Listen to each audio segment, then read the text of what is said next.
Во близина на две најголеми пристаништа во САД, бродовите не се единствените джинови кои се движат низ океанот. Here in the last month or so, we have seen Последниот месец видовме толку многу китови што е неверојатно.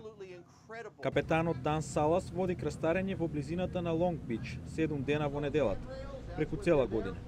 Тој вели дека посетителите обично имаат 75 до 80% шанса да видат млас вода што излегува од океанот, по кој следат джиновски опашки.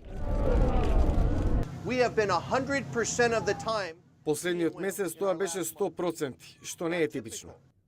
Кира Матес, поморски биолог, е фасцинирана. I've been out here for a few years and I've never had anything like that before. Ова го правам со години. Никогаш не сум видела вакво нешто. Густ сообраќај би го нарекло ова што тука се случува. Сивите китови ги има двојно повеќе, вели таа, но има и други видови. Орка, китови убијци, мазни, грбести, сини. Една од причините што се гледаат повеќе китови е што повеќе луѓе одат на посматрање китови. Но може тие да пливаат и поблиску до брегот, заради тоа што има повеќе храна. Друга теорија е дека овие води сега се почисти заради грижата за поздрав екосистем на водниот свет.